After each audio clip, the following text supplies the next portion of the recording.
देखती आंखों, सुनते कानों, धड़कते दिलों, आप सबको हमारी तरफ से अस्सलाम वालेकुम।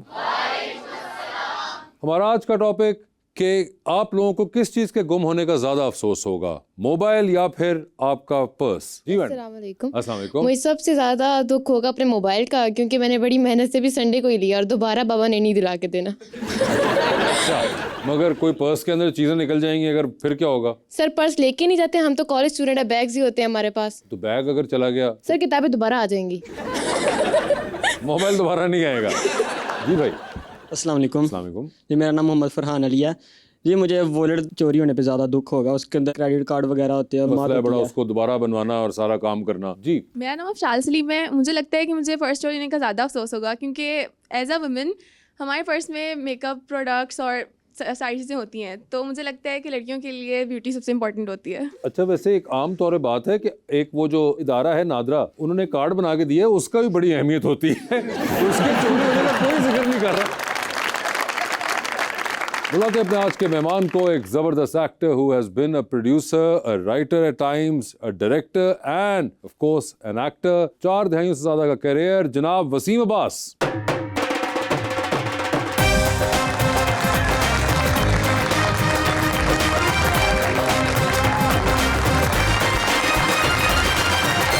वसीम भाई, सबसे पहले तो आपने सुना कि बच्चे कह रहे थे कि किस चीज का ज्यादा अफसोस होना चाहिए, पर्स का या मोबाइल का। आपको किस चीज का होगा ज्यादा अफसोस? मुझे जी मोबाइल का। आपको भी पर्स का कोई नहीं? वो नहीं, मोबाइल का इसलिए कि उसमें ढेरों गालियां लिखी हुई हैं जो कि मुझे मुख्तलिफ लोगों ने दी हुई हैं। मैं वही पूछने लगा था कि ये रिसीव हुई है या सेंड की हैं? वो किसी एक शख्सियत की वजह से मुख्तलिफ लोगों ने दी हुई हैं, जो मैंने संभाल के रखी हुई हैं। अच्छा, वैसे इससे याद आया, मैंने सुना है कि आजकल आप बड़े शौक से देख रहे हैं फिल्में अमरिंदर गिल की।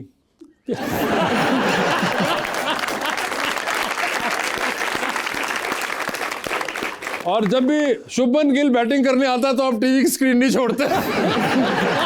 नहीं, वो मेरे छोटे भाइयों की तरह हैं, लेकिन मैंने उनसे एक दरखास्त दायर की हुई है उन साहब के आगे, आपने जो कुछ फरमाया है इसको कभी साबित भी तो कीजिए। आप तो उसका जवाब नहीं देते।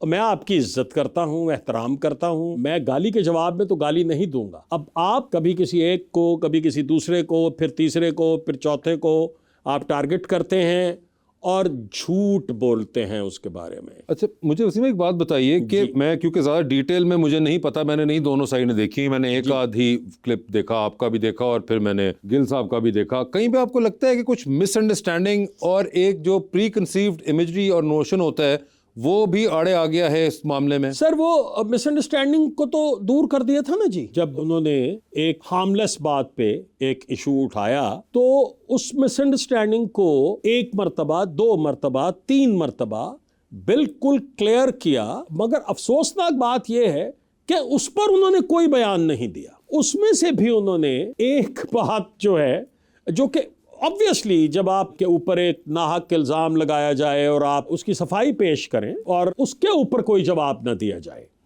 तो फिर आपको गुस्सा आता है ना जी। और हम कोई बहुत मंझे हुए सियासतदान तो हैं नहीं, हम तो वो लोग हैं जो फिर बड़ बोल देते हैं। अच्छा, अब आप उसका फायदा उठाते हैं कि वो क्लियरेंस की तमाम चीजों को आप माइनस कर देते हैं और फिर उसको उठा लेते हैं। तो दुख इस बात का होता है कि आप पर झूठा इल्जाम लगाया जाए और आप 1 नहीं, 2 नहीं, 3 डिफरेंट शोज में उसकी क्लियरेंस दें बड़े वाज़े अल्फाज में, और फिर उसको ना उठाया जाए, उस पर ना आप कुछ बनाएं। फिर आप देखें कि ये टारगेट खत्म हो गया, अब इसके पीछे आओ, अब इसके पीछे आओ। तो अल्लाह आपके डॉलरों में मजीद इजाफा करे परवरदिगार, और आपको सच बोलने की तौफीक अता फरमाए। और जो मैंने दरख्वास्त की हुई है कि आप मेरी उन तमाम वीडियोस में से कोई एक बात वो निकाल दीजिए जो मैंने आपसे रिक्वेस्ट की हुई है। आज तक आपने नहीं निकाली। देख लें गिल साहब, हम ताड़ी मर्जी तुसी कट दियो, मगर तानू कसम है तुसी जेड़े पंजाबी वाले व्लॉग विच मैनू रखड़िया ना, तो देख लो मैं सिर्फ मैसेंजर हूँ। वो 2 किस्म के व्लॉग्स बनाते हैं, हाँ, एक पंजाबी बनाते हैं, एक उर्दू बनाते हैं। हाँ। हमें दोनों में रगड़ा है। मुझे क्योंकि मामले का पूरा नहीं था पता, मगर खैर ये तो हम आपसे मजाक में हमने जरा छेड़छाड़ी कर दी। जी, मगर मुझे एक बात बताइए वसीम भाई, ये रीसेंट टाइम्स के अंदर आप इस साइड पे एक्टिव हो गए ज्यादा, ऐसा नहीं है कि आपका पॉलिटिकल इंक्लिनेशन या पॉलिटिकल अवेयरनेस आजकल की बात है? जो लोग आपको पहले का जानते हैं वो जानते हैं कि हमेशा से आपका एक बड़ा रहा है व्यू पॉइंट पॉलिटिक्स के बारे में, वो जिस जमाने में जो पार्टी भी थी और उस वक्त की जो पॉलिटिक्स चल रही थी। लेकिन ये अभी जाके आप ज्यादा वोकल हो गए या कुछ ऐसे धक्के पड़े कि आप बीच में कूद गए? मैं शायद वोकल ना होता, मैं तो अपना पॉडकास्ट शुरू कर रहा था अपनी ही जो हमारी फ्रेटर्निटी है उनके साथ। जैसे मैंने आपको रिक्वेस्ट करनी थी, मैंने हुमायूं को कहना था, मैंने और जितने भी लोग हैं, और मेरी जो मेमोरीज हैं, जो 47 years old memories of PTV and stage and film, मैंने तो उससे रिलेटेड एक प्रोग्राम जो है वो प्लान किया हुआ था। इसमें तो मुझे धकेला गया। अब जो मैं पॉडकास्ट कर रहा हूं वो बिल्कुल ही डिफरेंट है। उसके मैंने अभी फिलहाल सिर्फ 4 एपिसोड्स शूट किए हैं। जब मेरे पास 10-12 इकट्ठे हो जाएंगे तो वो मैं इंशाल्लाह एयर करूंगा। लेकिन मुझे लगता है वैसे पॉलिटिकल अवेयरनेस जो है वो तो डेफिनेटली होनी चाहिए, सब में, इन बच्चों में भी होनी चाहिए, हम में भी होनी चाहिए, सब में होनी चाहिए। क्योंकि वो कौमें जिनमें पॉलिटिकल अवेयरनेस नहीं होती वो मार खा जाती हैं। देखो सोशल इश्यूज को आप कैसे बयान कर सकते हैं अगर आप पॉलिटिकल, अब हम तरक्की की राह पर गामजन हैं। आप गिन लीजिए 2026 तक कितने बरस बन गए? 79 ईयर्स। बस हम गामजन हैं। हमें नहीं पता ये वो गामजन है कि जो बस 4 कदम चलती है और फिर 6 कदम पीछे आ जाती है और ईंटें रख के फिर उसे रोका जाता है, फिर धक्का लगा के फिर एक बयान आता है हम गामजन हैं, फिर वो 2 कदम पीछे आज फिर गामजन है। तो हम गामजन ही हैं सारे।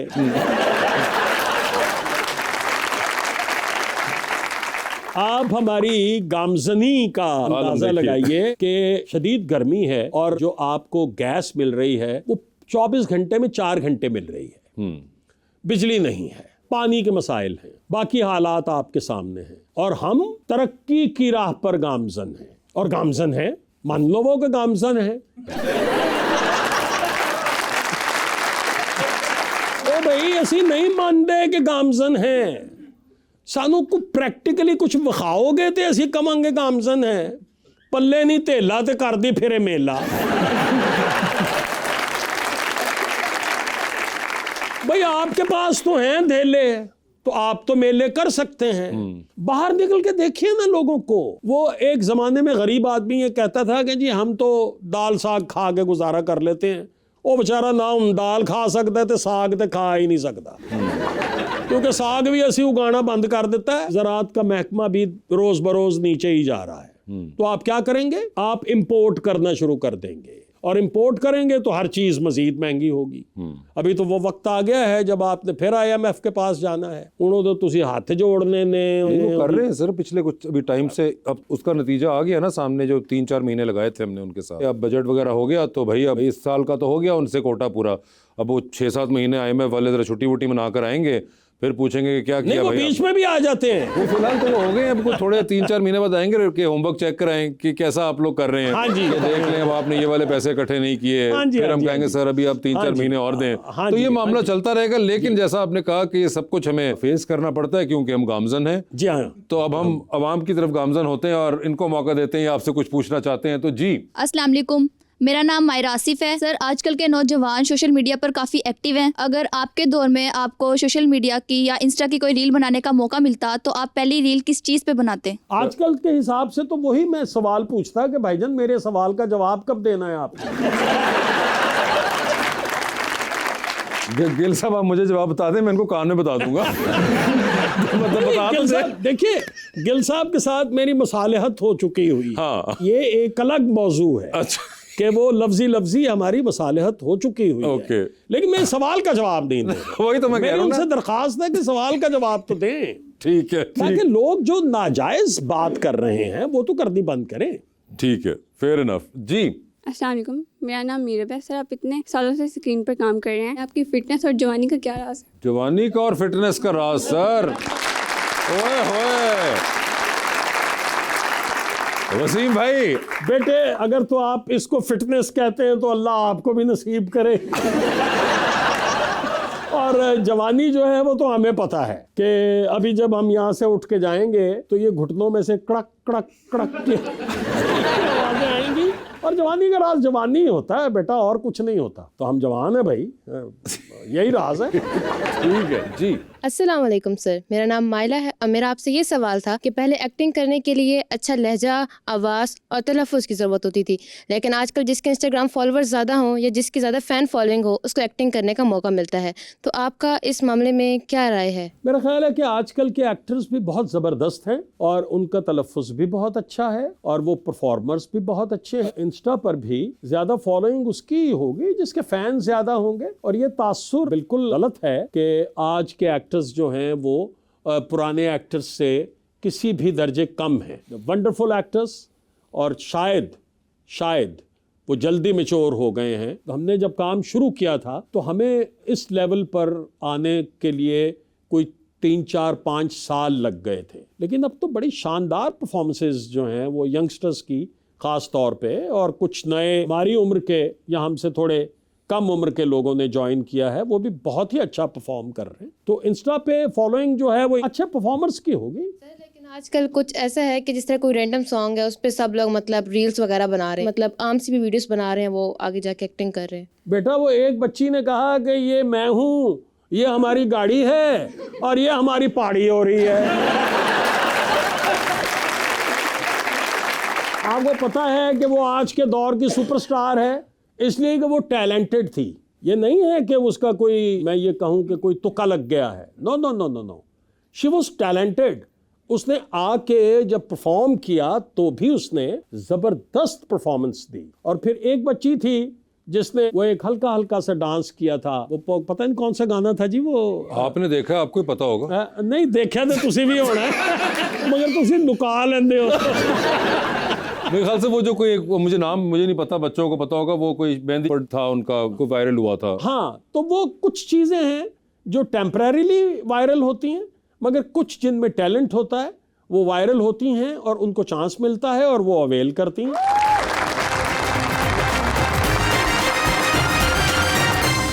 वेलकम बैक जी। अवाम का सवाल। अस्सलाम वालेकुम सर, जी वालेकुम। मेरा नाम अफशाल सलीम है। मेरा आपसे क्वेश्चन ये है कि आजकल ड्रामों में रोना धोना बहुत ज़्यादा होता है, तो पहले के ड्रामास में कंपैरेटिवली अगर देखा जाए तो कहते हैं कि इस बात में रियलिटी शायद है या नहीं है कि उसमें जो एक्टर्स थे वो सच में रोल लिया करते थे, और आजकल एक्टर्स को ग्लिसरीन वगैरह की ज़रूरत पड़ती है रोने के लिए। बेटा ग्लिसरीन की क्या ज़रूरत है? अब रोना धोना नहीं होगा इस महंगाई में तो क्या होगा? आप क्या चाहती हैं कि शौहर बेचारा धक्के खा के कुछ कमा के ना ला सकता हो, और जो ला सकता हो उसमें गुजारा ना चलता हो, और वो घर में दाखिल हो और वो लड़की कहे कि वाह आप आ गए और वो एकदम से गाना शुरू कर दे, मेरा पिया घर आया ओ नहीं। ऐसा नहीं हो सकता। वो बेचारी रोएगी ही, बहाना कोई और कर लेगी, रोएगी इस चीज को। हुकूमत तो कहती है कि 8,000 से ऊपर जिनकी इनकम है मंथली, वो गरीबी के दायरे में नहीं आते। अच्छा, मैं तो खुद सब्जी खरीदता हूँ और दाल भी खरीदता हूँ और मेरी जेब से पैसे जाते हैं, तो मुझे पता है कि 8,000 में तो मेरा ख्याल है कि शायद कोई 6 दिन भी गुजारा ना कर सकता हो, बहुत खींच के भी करे तो। लेकिन हुकूमत की मर्जी है, वो जो मर्जी कहे, उन्हें क्या कहा जा सकता है? डंडे खाने? या आप क्या चाहती हैं, इस बुढ़ापे में डाला है उठा के ले जाए हमें? और ऐसी चपेड़ ते दूर दी गल है, असी ते दबका नहीं खा सकते। हमें तो कोई ये कहना कि गल की थी वो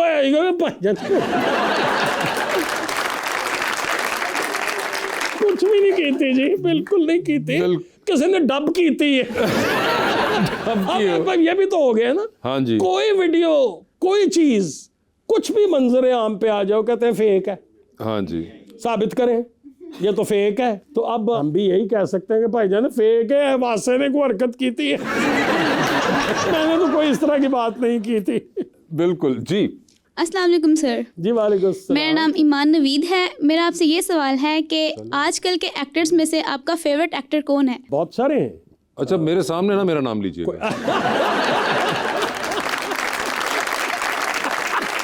अच्छा, मैं वैसे नहीं आपके सामने नहीं, बखुदा आप यकीन मानिए कि आपकी पीठ पीछे भी आपका नाम नहीं लूंगा।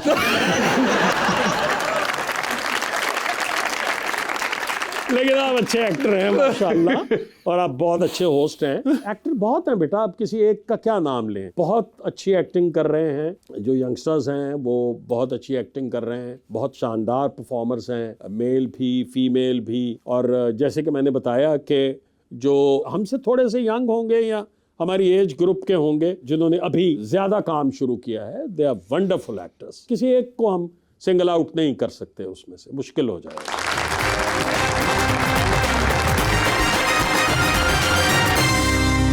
वेलकम बैक टू गपशप। हमारा अगला सेगमेंट है और करें पोस्ट। आपकी कुछ पोस्ट और तस्वीर जो कि आपको दिखाएंगे और जानना चाहेंगे कि पीछे मामला क्या है। जी जी सर, ये आपकी एक स्टेटमेंट है, आप कहते हैं Babra was our crush, she was the only crush that we had. ये सच है, मेरी पहली फिल्म इनके साथ ही थी। तो ये जी, पहली फिल्म से पहले ही क्रश था? पहली फिल्म से पहले ही क्रश था। तो उसके बाद जब आपके सामने आई तो फिर क्या हुआ? तो बिल्कुल ही क्रश हो गया मैं। मतलब हिम्मत ही नहीं होती थी बात करने की। लेकिन मेरे नजदीक इनसे बड़ी फीमेल एक्टर कोई नहीं आई। She was a wonderful performer, बिल्कुल, एंड सो ब्यूटिफुल। बिल्कुल। आई मीन, जिसे हम सही माने में कहें कि she was like a doll.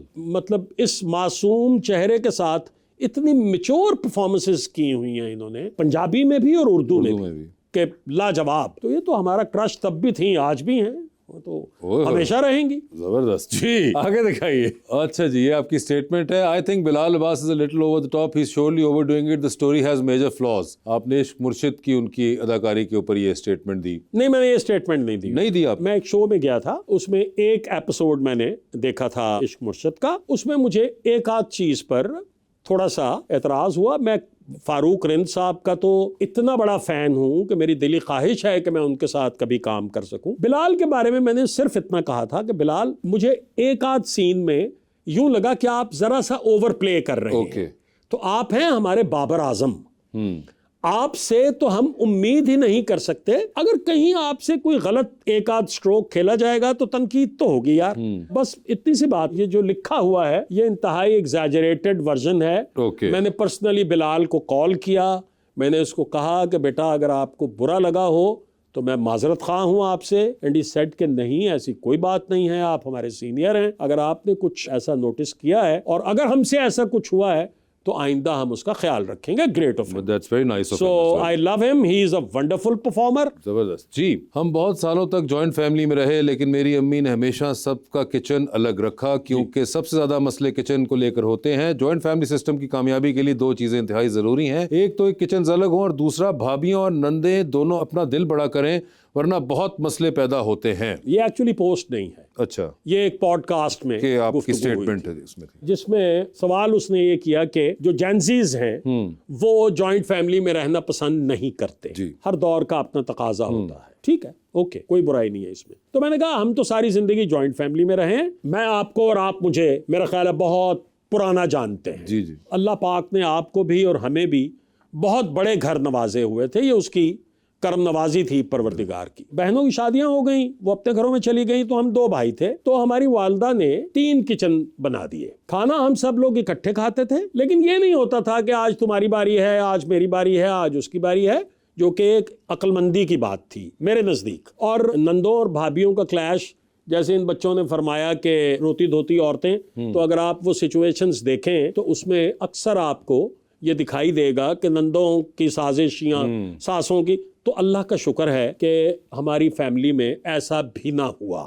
मेरी जो बहनें हैं उनका अपनी भाभियों के साथ हमेशा सुलूक रहा। छोटी मोटी बातें खानदानों में हो जाती हैं, वो मैटर नहीं करती। अभी इसमें एक बात जो नहीं लिखी गई हुई, जिसे बहुत ही एक्सप्लॉइट किया गया, वो ये थी कि मैंने कहा कि मेरे नजदीक बच्चों को स्पेस देनी चाहिए। जैसे मैं कराची जाता हूं तो मैं अपने बेटे की तरफ नहीं ठहरता, मैं गेस्ट हाउस में ठहरता हूं। अच्छा, अब उसकी वजह है, देखिए वैसे मेरे बेटे को आप जानते हैं जी। हमारी फील्ड की जितनी सीनियर आर्टिस्ट हैं, वो आप और कुछ कहें ना कहें, मेरे बेटे के बारे में ये जरूर कहेंगे कि इतनी अच्छी तरबियत शायद ही किसी और बच्चे की हुई हो। बहुत तमीज़दार। तो जो दूसरों के साथ इतना तमीज़ रखता है, वो बाप की इंसल्ट कैसे कर सकता है?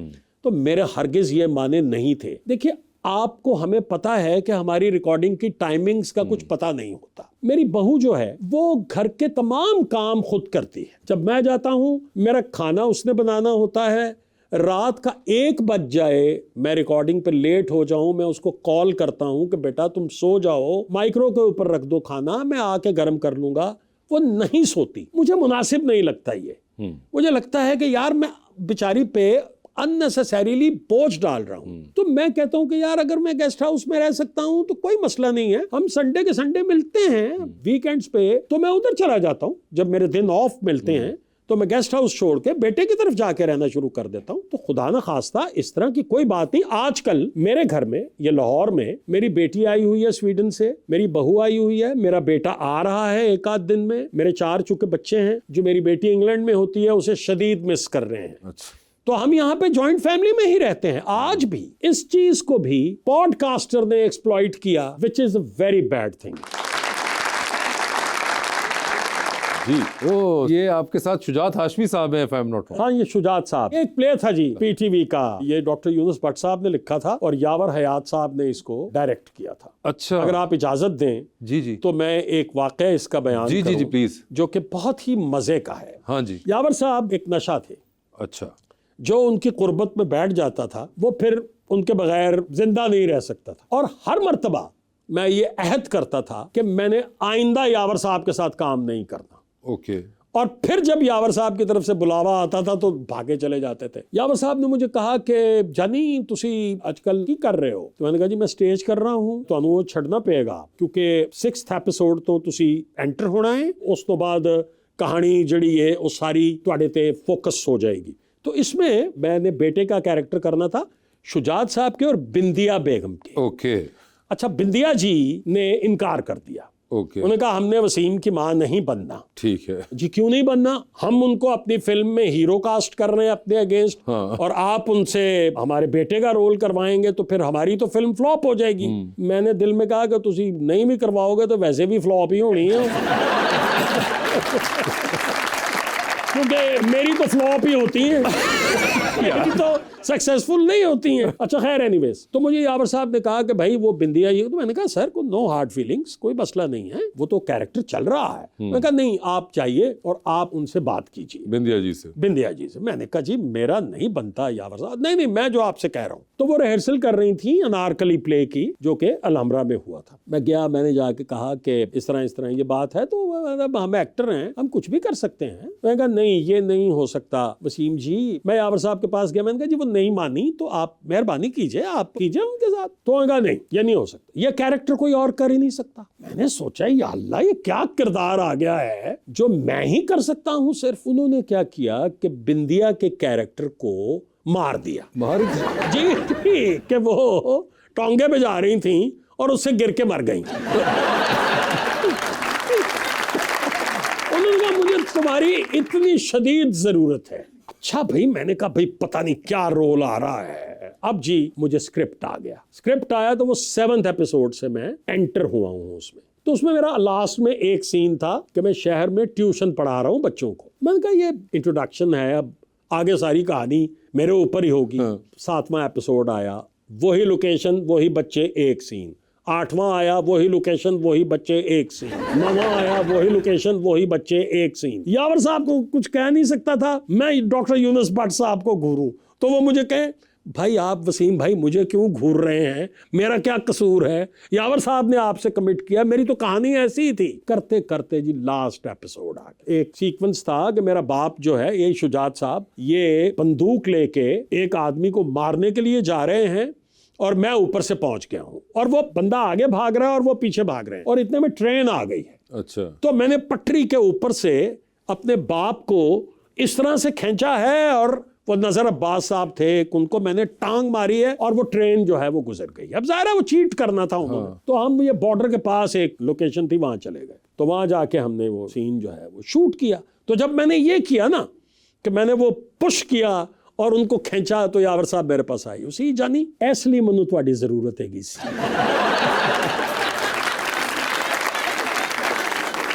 तो मैंने इनकी शक्ल देख ली, मैं यावर साहब ने इसमें की कीता तो ये वो ठीक है। उस प्ले की। आगे दिखाइए sir. City of gardens turns into the most polluted city, ये आपने किसके बारे में? लाहौर के बारे में। लाहौर के बारे में ये लाहौर था के स्टेटस बारे में, आपका। अच्छा, ठीक इसको है। सिटी ऑफ गार्डन्स कहा जाता था ना जी। जी। व्हेन वी वर यंग, और ख़ास तौर पे जब हम गुलबर्ग आए, वैसे तो अंदरून शहर भी हर जगह पे पार्क्स थे, आपको पता ही है। वाकई ये सिटी ऑफ गार्डन्स था। यहाँ पे तितलियां उड़ा करती थीं, जुगनू होते थे। फिर जब ये पोल्यूशन में नंबर 1 पे आया तो उस वक्त ये उस वक्त आपने ये ठीक है पोस्ट की, बहुत ही इंतहाई दुखी दिल के साथ। ठीक है जी। How lovely thou art, how hearty I am, what a heartbreak will depart this life, Jaun Elia साहब का शेर है। और आपने क्वीन एलिजाबेथ के इमेजेस यूज किए। जी, ये देखिए ना जी, ये देखिए ना, उनकी जवानी देखिए बिल्कुल कि कितने दिलकश हो तुम, कितना दिलजू हूं मैं, क्या सितम है कि हम लोग मर जाएंगे। ये जिंदगी की इतनी कड़वी रियलिटी है। मैं जॉन एलिया साहब का बड़ा फैन हूं जी, और कितने सादा अल्फाज में, सादा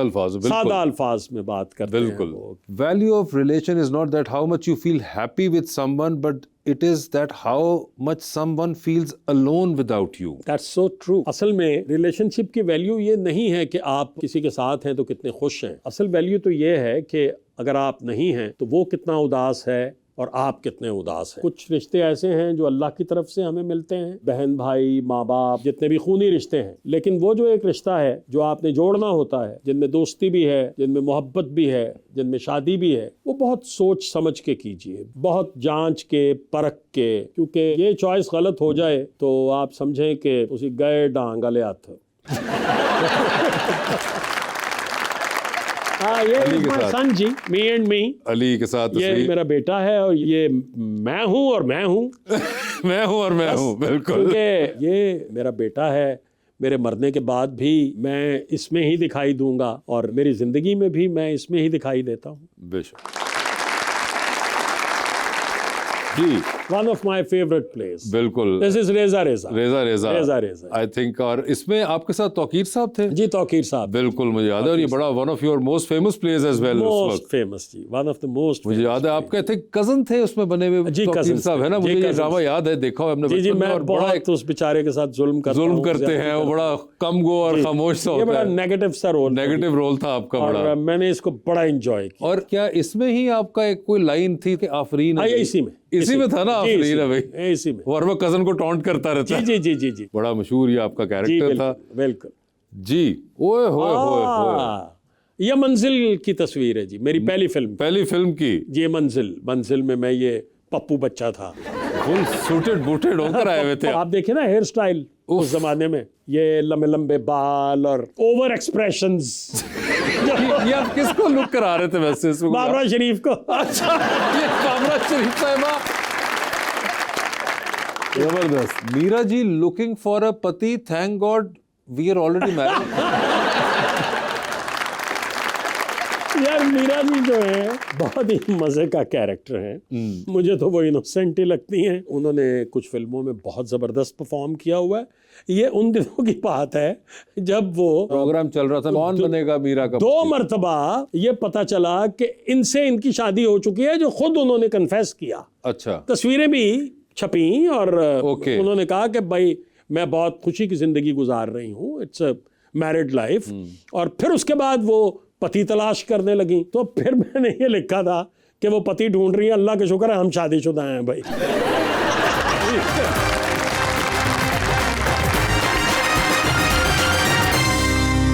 वेलकम बैक जी। अस्सलाम वालेकुम सर, मेरा नाम इनाहिल रज़ाक है। मेरा आपसे एक क्वेश्चन है। आज एक्टिंग के लिए इतनी एकेडमीज और स्कूल बनाए जा रहे हैं, आप इतने बड़े सीनियर एक्टर हैं, तो क्या आपने सोचा है कि आप भी एक्टिंग के लिए कोई स्कूल या एकेडमी बनाएं? अच्छा, इसको मेरी कसरे नफसी मत समझिएगा। ये मत समझिएगा कि मैं कोई इसमें गलत बात कर रहा हूँ। मैं खुद अभी तक एक एक्टिंग का स्टूडेंट हूँ और मैं नहीं समझता कि मैं किसी को एक्टिंग सिखा सकता हूँ, और एक्टिंग सिखाई जाती ही नहीं है। ये अल्लाह की तरफ से जो भी परफॉर्मिंग आर्ट जो है, उसमें राइटिंग हो, डायरेक्शन हो, एक्टिंग हो, इसे थोड़ा बहुत तराशा तो जा सकता है, लेकिन जो असल मटेरियल है ना, वो ऐसे ही है कि लकड़ी लकड़ी है, लोहा लोहा है, आप जितनी मर्जी मेहनत कर रहे हैं लकड़ी को लोहा नहीं बना सकते। कराची में एक है नापा, उसमें से बहुत अच्छे लोग जो हैं वो निकले हैं और उसमें बहुत अच्छे टीचर्स ने पढ़ाया है। तलत हुसैन साहब खुदा गरीब के रहमत करे, उन्होंने पढ़ाया है। राहत काज़मी साहब ने पढ़ाया है। ज़िया मोइनुद्दीन साहब ने डिक्शन जो है वो उनसे बेहतर कौन जानता था जी। अस्सलाम वालेकुम सर, मेरा नाम अब्दुल्ला शफीक है। मेरा सवाल ये है कि जब आपने अपना कैरियर शुरू किया था तो रेडियो पाकिस्तान ने आपको मुस्तरद कर दिया था। अब तो आप इतने बड़े एक्टर बन गए हैं, तो आपका दिल करता है कि आप उनके पास जाएं और उन्हें कहें हाँ भी सुना की यार। रिवेंज के लिए जो उन्होंने जुमला इस्तेमाल किया ना, हाँ भी सुना। नहीं, ऐसा हरगिज़ नहीं है। उन्होंने बिल्कुल ठीक रिजेक्ट किया था क्योंकि मुझे बिल्कुल ही कुछ मालूम नहीं था। उसके बाद मैं टेलीविज़न से भी रिजेक्ट हुआ। फिर बहुत अच्छे उस्ताद मिले, इशफाक अहमद साहब जैसे, यावर हयात साहब जैसे, जिन्होंने हमें थोड़ा सिखाना शुरू किया और आहिस्ता आहिस्ता आहिस्ता आहिस्ता कुछ थोड़ा बहुत हमें आ गया। तो इस तरह की गुस्ताखी तो हम कर ही नहीं सकते कि हम जाके उनसे कहें कि हाँ भाई सुना उनकी यार। वो उन्होंने सही रिजेक्ट किया था, गलत नहीं किया था। कोई ये नहीं था कि मैंने बहुत शानदार परफॉर्म किया था और उन्होंने रिजेक्ट कर दिया हो। ये काम सीखते सीखते आता है, बल्कि सारी ज़िंदगी भी सीखते रहें तो शायद नहीं आता। मुश्किल काम है जी भाई। अस्सलाम वालेकुम सर जी। उम्मीद है कि आप खैरियत से होंगे। अच्छा लगा आपको यहाँ पे देख के जी। तो सर मेरा आपसे एक सवाल है कि जो हमारे गुलूकार है अनायत हुसैन भट्टी साहब, उनके आप साहबजादे हैं, वो बेसिकली एक गुलूकार थे, तो आपने मौसीकी की दुनिया में कदम क्यों नहीं रखा? मैं समझता हूँ कि एक तो म्यूज़िक बहुत मुश्किल काम है, बेइंतहा मुश्किल काम है। और दूसरी बात ये है कि जब एक्टिंग मैंने की तो एक स्टेज पे आके लोगों ने मेरे वालिद से ये कहा कि आपका बेटा जो है वो ठीक है, अच्छा काम कर रहा है। तो मैं कहा उन्हीं काम में इज्जत बनी है तो ज़रूर बेइज्जती करानी है दूसरा करके। तो इसलिए मैंने चांस ही नहीं लिया, वो रिस्क मैंने लिया ही नहीं। और मैं कोई इतना सुरीला हूँ भी नहीं। सुनने का शौक़ है और सुनने की कुछ समझ भी है, लेकिन गायकी जो है वो बहुत मुश्किल काम है। वसीम भाई, वैसे अब तकरीबन 50 साल होने वाले हैं आपको माशाल्लाह करियर को अपने। जी जी जी जी। और स्पेशली आपने जिस ज़माने में काम शुरू किया उस ज़माने में तो ड्रामा चलता था रात को और अगले दिन सुबह पूरा पाकिस्तान आपको जानता था शक्ल से। सिर्फ 50 साल से आपका चेहरा पाकिस्तानियों को मालूम है। आप कहीं भी जाते हैं, आप सड़क पे वॉक कर रहे होंगे तो लोग आपको देख के पहचानेंगे ज़रूर। कभी वो कोई ऐसा ज़माना याद है जब आपको नहीं पहचानते थे, जब आप वॉक कर रहे थे या कहीं जाते थे पाकिस्तान में और अगले ने आपको ना पहचाना हो? बस ये तो अब भी ऐसा हो जाता है बाज़ औक़ात कि कुछ लोग नहीं पहचानते। नॉर्मली अजीब बात यह है कि अगर पहचानते हैं तो आवाज़ से पहचान लेते हैं। कहते हैं कि अच्छा मैंने पहचाना नहीं था लेकिन आपने बोलना शुरू किया तो पहचाना है। और असल में जो पहचान मिली वो 83 के बाद मिली। क्योंकि 83 में मेरा पहला सीरियल समंदर जो है वो बहुत क्लिक किया। अमजद साहब का लिखा हुआ खेल था वो, उसके जब 2-3 एपिसोड्स ऑन एयर हो गए तो फिर तो ये हो गया कि मतलब यूं लगता था कि यार हम हैं शायद, और है ही कोई नहीं। क्योंकि जहाँ जाते थे लोग कहते थे आगे क्या होना है, बड़ा ज़बरदस्त प्ले है, बड़ा अच्छा काम कर रहे हैं आप। इसलिए मैं कहता हूँ कि आज के दौर के जो एक्टर हैं ना, उन्हें ज़्यादा मेहनत करनी पड़ती है क्योंकि इतनी चॉइसेस आ गई हैं लोगों के पास। आपको एक प्ले ठीक नहीं लग रहा, आप फौरन चेंज कर लेंगे चैनल। उस जमाने में तो प्ले अच्छा है या बुरा है, चॉइस ही नहीं है आपके पास दूसरी, तो आपने वही देखना है। तो हमारे लिए तो आसान था वो, आप समझ लीजिए हिट होना या लोगों की नजर में आना, दैट वाज मच इजियर। अब जरा ज्यादा मुश्किल है, तो ज्यादा मेहनत करनी पड़ती है अब के एक्टर्स को। नोटिसबिलिटी बहुत मुश्किल जी हो चुकी है। बिल्कुल बिल्कुल। वसीम भाई, thank you so much for being on the show. आपके आने का बहुत शुक्रिया और बड़ा मज़ा आया आपसे बात करके और ये किस्से हमें सुनने को मिले और आप सबकी भी तशरीफ़ आवरी का बहुत बहुत शुक्रिया। Thank you so much.